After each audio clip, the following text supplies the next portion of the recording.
Bismillahirrahmanirrahim. Assalamualaikum warahmatullahi wabarakatuh. Waalaikumsalam. Alhamdulillahirabbil alamin. Wassalatu wassalamu ala asyrofil mursalin wa ala alihi wasallam ajmain. Allahumma sholli ala sayyidina Muhammad wa ala ali sayyidina Muhammad.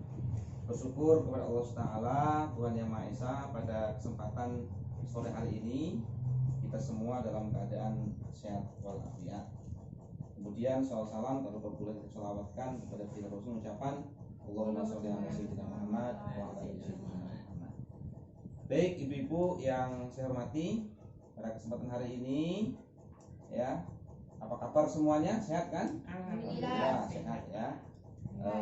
Jadi semuanya sehat. Dan bagaimana keadaan di rumah? Ada masalah? Nunggu PKH belum cair, Pak. Oh, PKH belum cair. Agar bisa bersabar ya, mudah-mudahan nanti cepat cair. Mudah-mudahan corona lebih panjang. Baik, kita langsung saja Bu. Sebelum kita melanjutkan materi yang saya sampaikan pada hari ini, yakni modul 2 tentang ekonomi, itu pengelolaan keuangan dan perencanaan usaha. Namun sebelum saya akan bertanya, masih ingatkah materi kita pada pertemuan yang telah lalu? Sikit. Apa coba Ibu Nurul? Cara mendidik. Cara membantu anak. Cara membantu anak sukses di sekolah. Ya, Ibu Hafifah, apa yang kedua? Kiat sukses mendidik dan mengasuh anak. Iya, kiat sukses mengasuh dan mendidik. Oh, wali ya Pak. Jadi apakah sudah diterapkan di rumah masing-masing kepada anak-anaknya? Sikit-sikit sudah Pak. Sidik. Iya, alhamdulillah. Mulai-mulailah. Mudah-mudahan dengan apa yang telah Ibu terapkan di rumah dapat membantu anak bisa sukses di sekolah dan bisa menjadikan anak generasi yang berguna sehingga sejahtera. Baik, untuk lanjutkan materi pada kesempatan ini, yaitu pengelolaan keuangan dan perencanaan usaha. Nah, jadi untuk pengelolaan keuangan ya, tentunya ibu-ibu semua harus mengetahui bagaimana cara kita menghitung pendapatan dan pengeluaran. Nah, setelah kita nanti mampu bagaimana kita menghitung pendapatan dan pengeluaran secara matang, nanti baru kita bisa merencanakan usaha. Karena ibu-ibu KPM ini juga harus punya usaha, sehingga bisa dapat di samping mendapatkan program pemerintah, ini juga bisa daya gunakan untuk ekonomi keluarga. Nah, perhatikan di sini, ibu-ibu semuanya harus mampu menghitung pendapatan. Berapa ton Pak? Nah, pendapatan, kemudian mampu menghitung pengeluaran. Nah, kita hitung misalnya rata-rata per bulan. Nah, pendapatannya misalnya Ibu Hafifah mendapat berapa pendapatannya? Contoh di sini misalnya 15.000. Nah, 15.000 dalam satu hari. Nah, 3 hari ya, 3 hari kali 4 minggu. Satu bulan berarti 4 minggu. Jadi mendapatnya 15.000 dikali 3 dikali 4 sampai dengan 180.000. Kemudian Bapak misalnya berapa? Upahnya berapa? Nah, 30 hari misalnya, ya kan? 30.000, 40 hari dikali dengan 4 minggu, dan biasanya dapatnya 480.000. Total pendapatannya adalah 660.000 rupiah. Nah, inilah pendapatannya.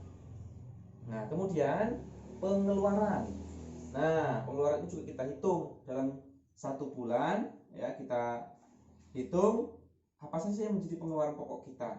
Nah, di sini misalnya ada uang jajan Dewi, kemudian uang jajan Agus, kemudian ada di situ masak kebutuhan pokok ya, kemudian listrik, kemudian apa lagi? Arisan ya, dan lain sebagainya. Berapa totalnya? Nah, setelah ibu mengetahui berapa pengeluarannya, ibu hitung. Biasanya pemasukannya tadi berapa? 660.000 rupiah.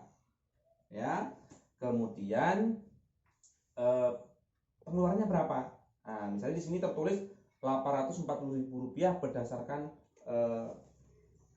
gambar yang ada di depan. Nah, maka kalau kita hitung pendapatan 660.000 rupiah dikurang dengan 840.000 rupiah, maka ada kekurangan situ, yaitu 180.000 rupiah.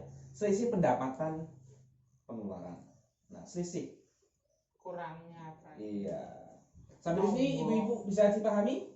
Nah, kalau pendapatannya tak tetap Enggak. gimana, Pak? Pak, sampai sini bisa dipahami ibu-ibu? Paham. Ya, kalau Ya. masa pengeluaran masuk tuh paham Pak.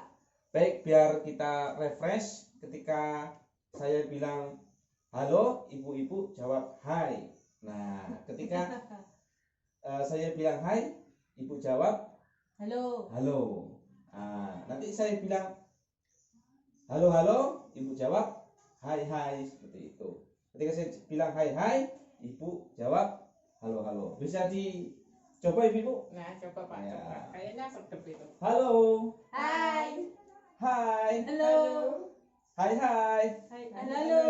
Ya, halo halo. Hai. Oke, baik, fokus lagi Bu ya. Eh, sampai dari sini Bu tentang pendapatan dan pengeluaran. Kira-kira ada pertanyaan tadi nampaknya Ya. dari Ibu Hafifah ada pertanyaan. Nah, kayak pendapatannya itu enggak tetap gimana, Pak? Ya Pak. Yuk, hari ini kita dapat 10.000, besoknya nggak Kan dapat. itu ojol kan naik turun Pak. Ya kadang ya upahnya bapak itu ya wis entek tinggi rokok, orang sempat hitung wis entek dhisik ngono. Tuh gimana itu Pak ya maklum lah. Ngitungnya gimana, Pak, kalau Ah. pendapatannya tak tetap itu? Ya, pertanyaannya cukup bagus Ibu ya. Nah, perhatikan di sini kita ke gambar yang di depan untuk mempermudah. Nah, setelah kita mampu mengidentifikasi tentang pendapatan ya, dan pengeluaran, ibu-ibu semua tadi bisa menghitungnya kan? Bisa. Alhamdulillah ya, bisa. Kemudian ada pertanyaan apabila kita tidak memiliki pendapatan yang tetap, misalnya mungkin bapak kerjanya serabutan, ibu kadang jualan, nggak tahu hasilnya, kadang satu hari dapat 30.000, kadang 50.000. Jadi caranya ada dua cara. Apabila ibu-ibu memiliki pendapatan per bulan ya, artinya pendapatan pokok, nah kita lebih bagusnya menggunakan sistem amplop ya. Nah, ini sistem amplop. Nah, bagaimana caranya? Di sini kan ada misalnya uang jajan Dewi berapa, kita sisihkan dalam jangka sebulan. Uang ini khusus untuk uang jajan Dewi, ditulis uang jajan Dewi. Nah, kemudian begitu juga amplop berikutnya yang paling penting mungkin ya, kemudian kebutuhan memasak ya, Belanja bulanan. atau belanja bulanan. Kemudian juga ditulis juga misalnya kebutuhan listrik, itu kan kebutuhan pokok. Nanti akan itu untuk mempermudah kita ya, dan itu jangan diotak-atik Ibu, karena kalau diotak-atik nanti akan campur aduk jadinya Ibu ya. Nah, itu apabila ibu-ibu punya gaji tetap ya. Ini kalau tadi tanyaannya nggak tetap, ini ada juga bagaimana caranya ya. Ini kita melakukan catatan kas harian. Nah, kas harian dicatat per hari kan ya Pak? dicatat, karena tadi kan tidak Nggak tetap per tetap bulan. per bulan pendapatannya.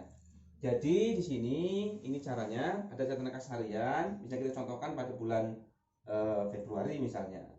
Nah, dalam jangka 1 bulan itu kita masukkan itu tanggal, keterangannya apa. Nah, itu kan sudah jelas ya. Ibu tulis di situ keterangannya apa untuk pengeluarannya. Nah, pengeluarannya berapa ya, keterangannya apa, kemudian pendapatannya berapa. Nah, pengeluarannya berapa, pendapatannya berapa, sama saja pendapatan pengeluaran. Pendapatannya ditulis, misalnya upah ibu punya 15.000 ya, kemudian masaknya itu masuk ke pengeluaran. Kemudian tabungan Dewi berapa, 5.000 rupiah ya, sampai dengan seterusnya. Nanti kita akan total di sini nampak muncul Bu ya, pendapatannya berapa jadi kan, karena tidak pasti, jadi kemudian pengeluarannya berapa. Nah, di situ nanti kita akan muncul berapa pendapatan dan berapa pengeluaran. Kalau arisan termasuk apa Pak? Ya, kalau arisan itu termasuk pengeluaran. Nah, ya, karena di situ nanti kan sifatnya menabung kita. Nah, kemudian di situ kita tentu akan menjumlahkan. Di situ ada enggak selisih? Nah, setelah kita di situ cukup uangnya, berarti kan dalam kurun 1 hari itu cukup kita. Nah, setelah kita nanti mampu membuat catatan kas harian, atau juga kita mampu menggunakan sistem amplop ini, nanti barulah kita mampu merencanakan usaha. Ya. Bu Ibu ya. Iya. Nah, seperti itu. Jadi saya minta untuk mempraktekkan ya, Ibu-ibu menggunakan sistem amplop ya. Di sini juga catat amplopnya sudah saya siapkan. Makanya kemarin ada amplopnya yang saya tunjuk, suruh bawa Bu, ada ya? Ya. Dan catat apa-apa saja yang menjadi pengeluaran Ibu yang pokok seperti itu. Yang sistem amplop ini Pak ya? Ya, Bukan sistem yang amplop. harian. Silakan catat sekali Bu, apa-apa saja yang menjadi pengeluaran ibu-ibu. Nah itu jangan di otak-atik. Kalau bisa nanti disimpan di tempat yang aman agar tidak membahayakan Bu ya. Ya. Aman intinya. Kemudian Ibu saya coba untuk membuat sebuah tugas ini, catatan kas harian. Silakan, itu ada kertasnya, ada tugas lembar tugasnya. Ibu tulis itu ya. Nanti kalau tidak tahu tentunya bertanya, dan minggu depan saya akan koreksi ya. Ya. Nah, bagaimana? Dari penjelasan ini sudah paham Bu ya? Paham. Ya, kalau sudah paham, kiranya cukup sampai di sini Bu. Mudah-mudahan ini ada manfaatnya. Saya mohon nanti dipraktekkan di rumah. Halo. Hai. Hai. Halo. Halo halo. Hai Hai. Hai hai. Halo. Ya. Baik, terima kasih pada kesempatan hari ini kita sudah hadir dalam rangka mengikuti tentang ekonomi dan atau pengelolaan keuangan dan perencanaan usaha. Saya minta nanti dipraktikkan di rumah, mudah-mudahan Ibu nanti mampu memahaminya. Demikian, terima kasih atas perhatian, mohon maaf segala kekurangan. Bila terlalu. Assalamualaikum warahmatullahi wabarakatuh. Waalaikumsalam.